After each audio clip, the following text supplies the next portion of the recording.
Do do do do do do do.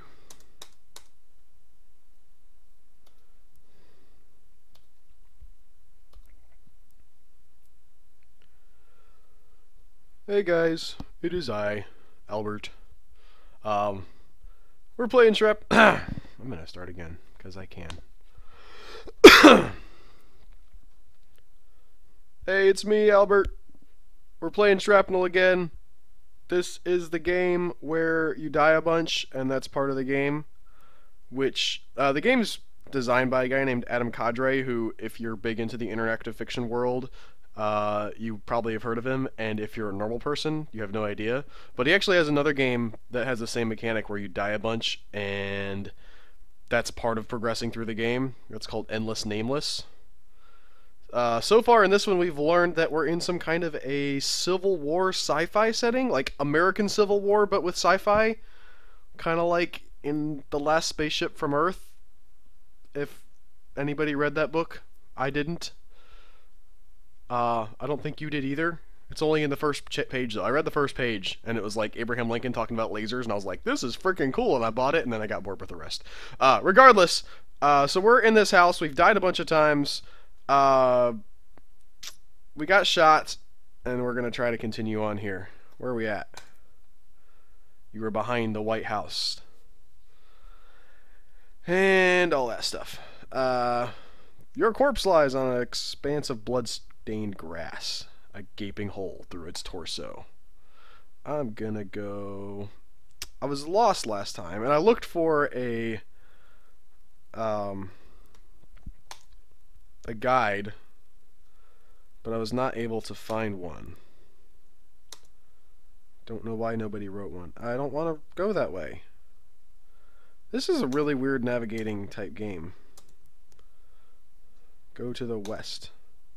Open the back door and step inside. It's almost too dim inside to see anything, but you can make out enough to tell that there isn't much to see, which is just a total cop-out. Let's keep going in. You proceed further into the house. This living room is just as empty as the kitchen before it. All the furniture is gone, save for a case where Whitman used to store his more memorabilia, now empty and thoroughly smashed. Exits lead east and west. There is also a trapdoor in the center of the room. Yeah, I tried that trapdoor. Let's go down. Of course I've died.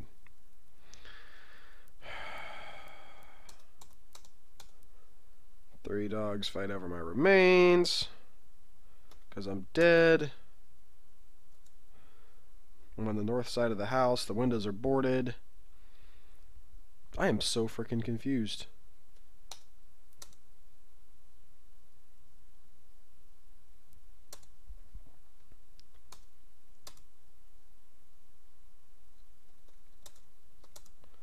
Look at corpse.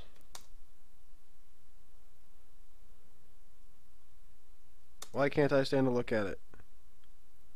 Okay.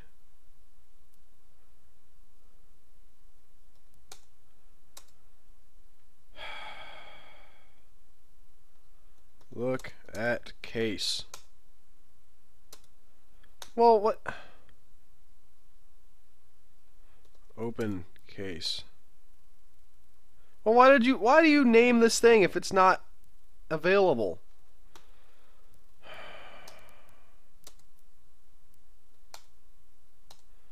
I hate this game.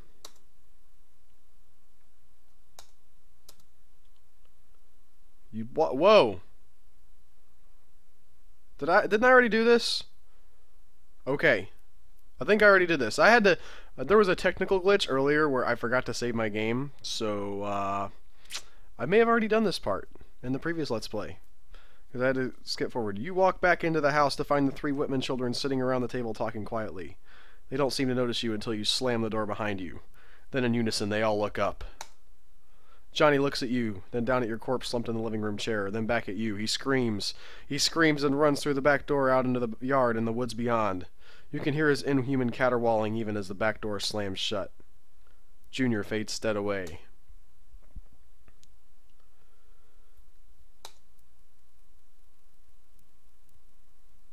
Yeah, okay, so I remember reading this part. Yes, I want the story. This didn't work.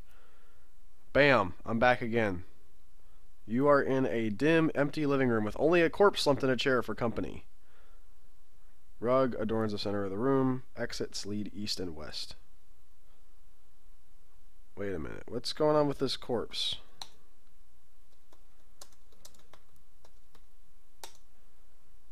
The corpse stirs as you approach. And that's when you realize this isn't you. It's Whitman. And he's not even dead. Merely drunk. Brat's always making such a racket, he mutters. You don't hear anything, but then you rarely hear much of anything over the constant roar in your ears. But a moment later you hear what he must be talking about as the boys, Johnny and Gregory, come tearing into the front room, fighting as always. This time it's not an exchange of blows, just a frantic wrestling match over what? A toy? Or are they just pain? Apparently. Interesting. You're doubled over. The pain!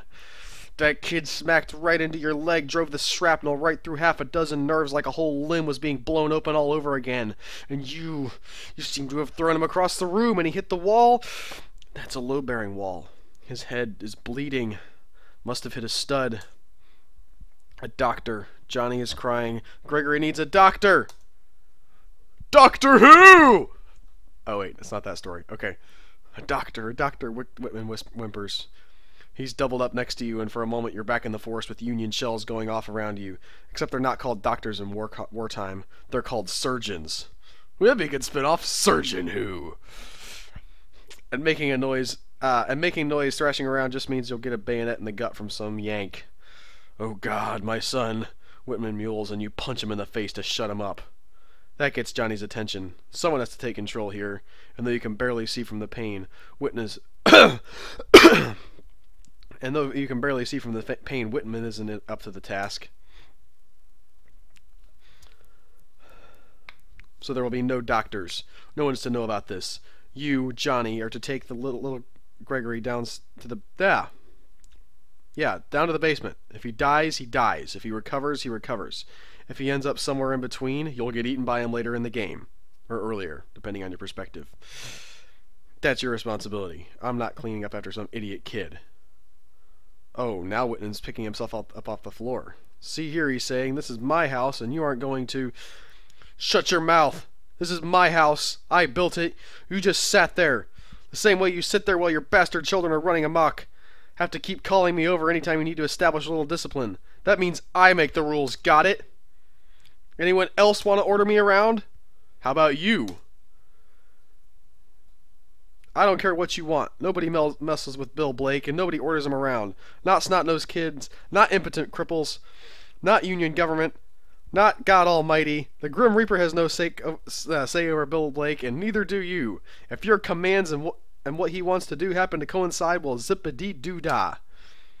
Right now, he's getting out of here. Man, that was a lot of boulderinization.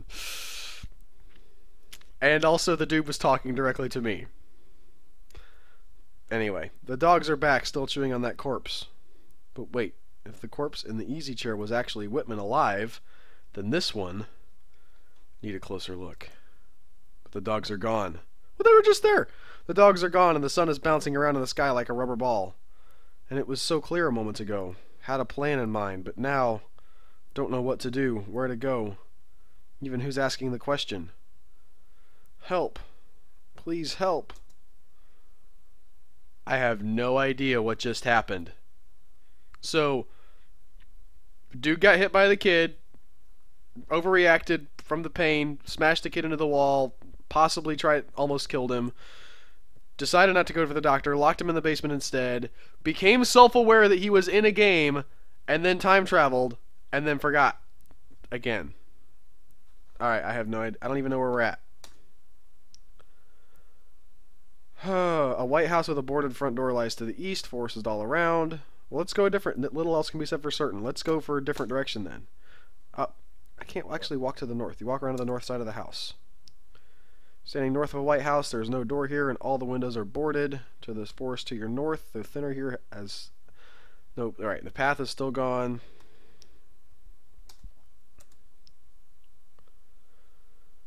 Alright, all that's the same. Look at corpse again. Alright, so I don't care about that corpse, apparently.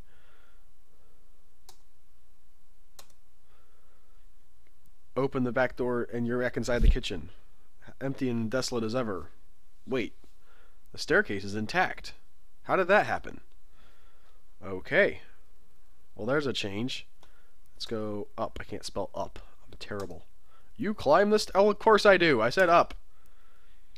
When you get to Betsy's room, you find her sitting on her bed, crying her eyes out. Whitman is sitting next to her.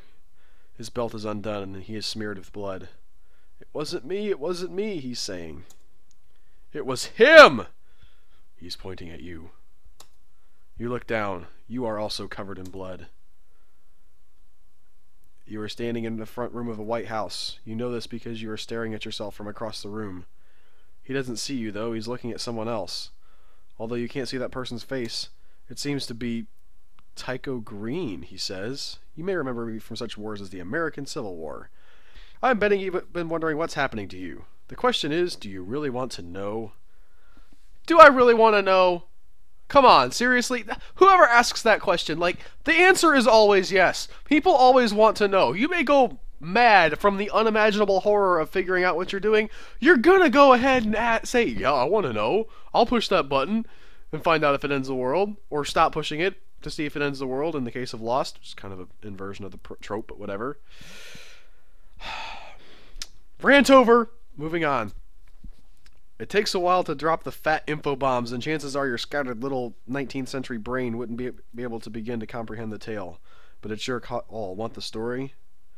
Yes, says the man with your face, and then he vanishes. I am so tripping out right now. I don't know what's going on. I'm like jumping through time, but not like okay. I vanished. More! I said more! Frag, Green mutters. Then he turns around and spots you.